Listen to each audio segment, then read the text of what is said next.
On that summit night, as I was walking behind Robert, at a particular point, we came across those two. So they had started climbing at midnight, and we left at around 3 in the morning. So they had already been climbing for 3 hours. And when I met them, it was around 6 a.m. So, the sun was just starting to come up.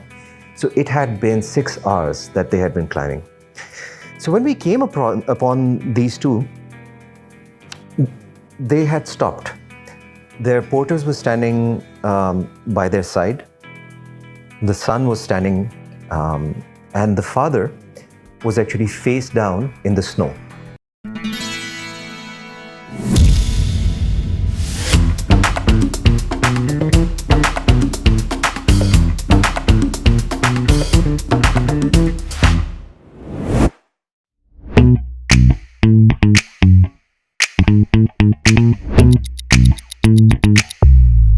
Kilimanjaro is, as you know, it's a very, very, I would say it's probably the Disneyland of treks, because eventually everybody wants to do Kilimanjaro. It's not that high, it's somewhere around 5,900 meters. It's not that high that it becomes unreachable. And it's also, it's a big name, Kilimanjaro. I mean, there's so many novels written about it. So when I was on the mountainside, I was climbing alone with Robert, and so I didn't have anybody else in my particular group. But I found that there were so many people over there, groups of Irish who had come over there, or Englishmen, so they would all fly in from their respective countries, 10, 12 people, men, women, and they'd be climbing. And every now and then you would cross somebody. So it was a very multicultural kind of a trek, and then that way it was very different, and also a great opportunity to interact, because with Kilimanjaro, so many people have climbed it that they've actually built campsites.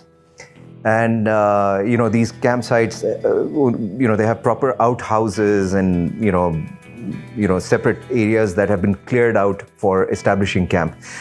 So it turns into a bit of a party in the evening. Everybody's just done their climbing for the day, and then they gather at that campsite and they celebrate the evening. So you get to interact with everybody. That's something that was very uniquely, Kilimanjaro. I haven't come across any other trek that's comparable in that way. He was great. His name was Robert. And he was from Tanzania, and I think from the same city that I started. The city that I did my climb from was called Moshi. It's at the foothills of the Kilimanjaro. I think he was a native of that city, and his name was Robert.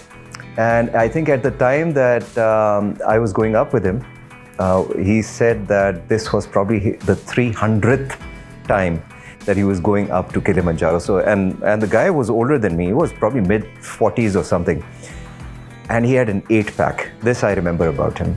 Incredibly fit, but a good sense of humor. I really enjoyed the time that I spent with him.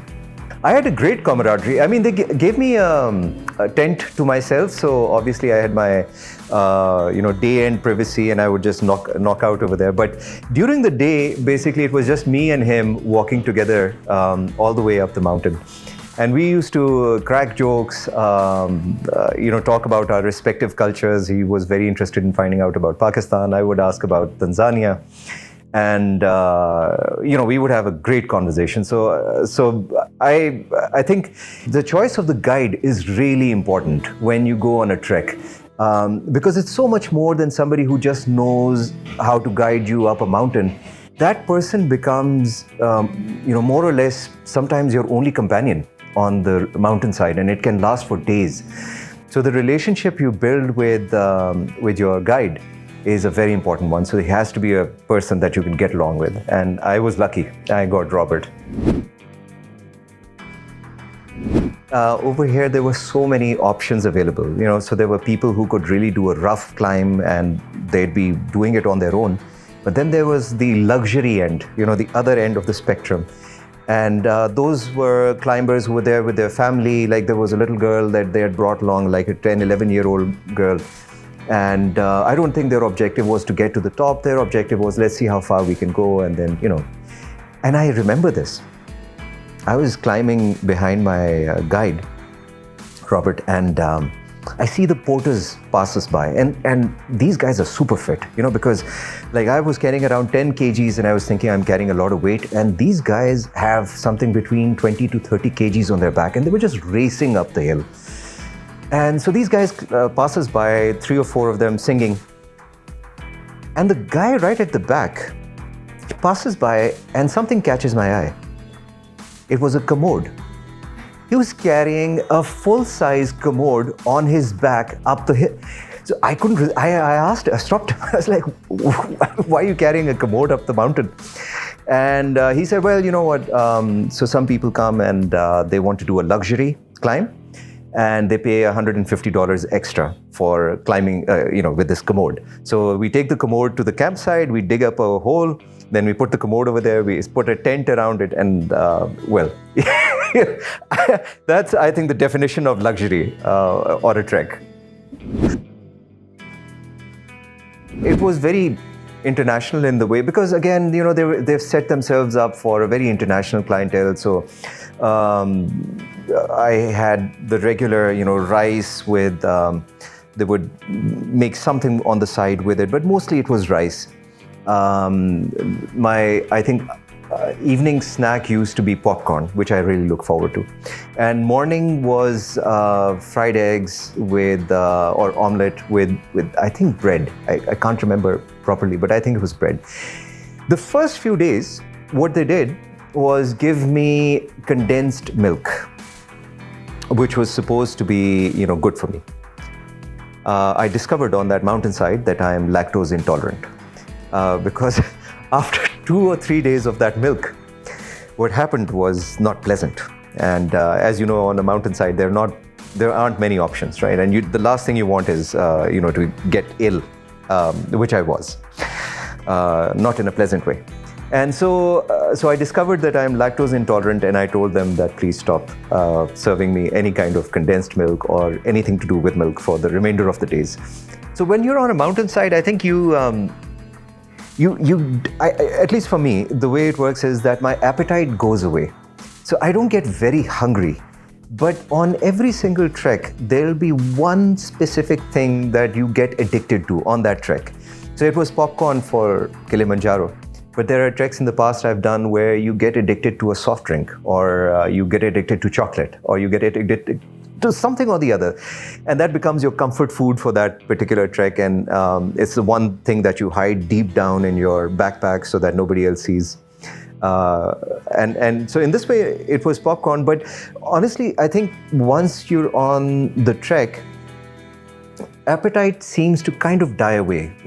Maybe it's just the movement. I'm not sure. So nobody on a mountainside will tell you the truth about how far it really is. They all make up that same answer.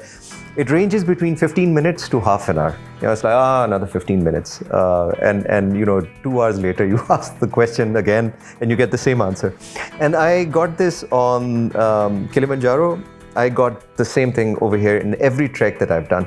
And in fact, it's such a bad habit that I've picked it up. Now when I'm trekking with somebody who's a little inexperienced and they ask me how far to the top, it's a standard 15 minutes. You've already done more than half of it. Just few steps more, you're done.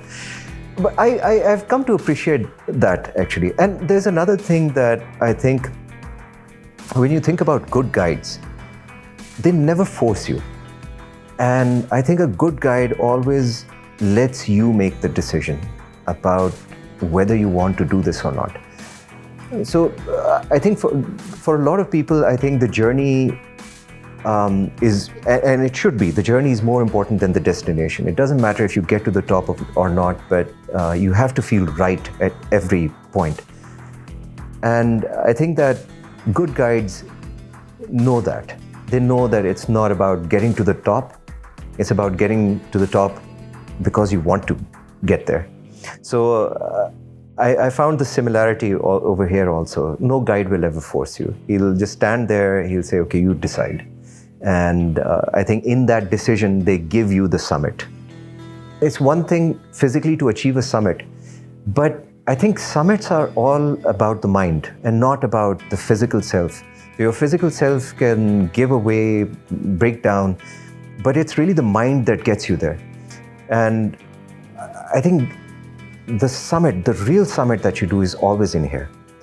And a good guide will not take that away from you. Because getting you to the top, I mean, I know of stories, guides tell that story all the time. They say like, some guy turned up and he said, well, I've paid good money for this and I'm on Camp 4. My body's given away. I can't get to the top. You pick me up and get me there. And porters will do it. Porters will pick up the guy or they'll rope him up and drag him to the top just so that he can go up there and take a picture and say, I did the summit and come back. There are people who will do that. And well, that's not how I would ever think about doing a summit. I think the summit is again in here. And if you turn back from Camp 4, but Camp 4 is where you felt right, but you turned back from there, that is okay. But if at Camp 4 you break down and you say, drag me to the top, they drag you to the top. That's not a summit. So for me, I think what I discovered, Kilimanjaro at that time was the highest mountain that I'd ever done. And I honestly, at the time I signed up for it, the driving motive was that I had been living in Africa for a little while in Kenya, and I was leaving the place to go back to Pakistan. And while I was there, from Nairobi, Moshi is, I think, about 6-7 hours by coastal ride. And I thought to myself, and I was reminded of a promise that I made to a friend. He was supposed to be with me on that climb, but unfortunately, life takes its turn, and he was taken away from us very young. Cancer got him. And we had made a plan that when we turned 40, we were going to climb Kilimanjaro together. I was 41 at that time, and I was leaving, and this thing had almost slipped my mind because it had been several years, and I thought, well, I'm here. It's right 6 hours away. I should probably do this. So I signed up for it. I prepared 6 months, worked out, got my stamina together, and I remember when I was climbing, there came this one point, and it was on summit night. It had been about 3-4 hours that I'd been climbing, and I hit this point where I was completely, absolutely exhausted. And I had nothing left to climb further. The only thought that kept me going at that point was that promise. And maybe if it were just a promise, I might have forgotten, but what I'd done was, before I left Nairobi, I went to the quarry and I picked out a little stone, and I got his name and my name carved in that piece of stone, and I put it in my backpack, and my intention was that I'm going to go to the top, and right at the summit I'll leave that stone and come back. And I could feel the weight of that stone piece in my backpack. And at that point I stopped. I looked at the enormity of the mountain, the darkness, and I could see the headlights of the climbers who had left before me so far away. And I used to ask Robert, is that the top? And then he would say, no, that's not even halfway. And at that point I was looking up, and I think just for a moment I thought about giving up. But then I felt the weight of that stone, and I was like, I can't go back. So I took the next step, and Robert said, okay, let's slow it down, just follow my steps. And he started taking it really slow, one step at a time. And I got my second wind, I got my breath back, and we were able to pick up speed. So I think that was a turning moment for me in that trek. One moment I'll always remember, somewhere around 5 in the morning on that mountainside, just before the sun came up. So I remember on that summit night, so while we were climbing, I was aware of another couple that was climbing. And this couple was actually a father and son, Russian. The son must have been about my age, but the father was clearly about at least 70 plus. And he was actually old enough that he was bent over, and his hair was completely snow white, and and he would move very slowly. And I thought, well, at some point this guy is going to stop climbing. On that summit night, as I was walking behind Robert, at a particular point, we came across those two. So they had started climbing at midnight, and we left at around 3 in the morning. So they had already been climbing for 3 hours. And when I met them, it was around 6 a.m. So, the sun was just starting to come up. So it had been 6 hours that they had been climbing. So when we came upon these two, they had stopped. Their porters were standing by their side. The son was standing, and the father was actually face down in the snow. And at first, Robert and I thought that, there's some medical emergency. And so we stopped as well, and we asked if everything was all right. I don't think they could speak English. So in Russian, the son just said it's fine, and I got the gist of what he was saying. But we stood there just to make sure that everything's all right. We must have waited around 5 to 7 minutes over there, just not knowing what to do. Maybe they need to carry the old man down. He just lay there, face down, bent over, breathing very hard.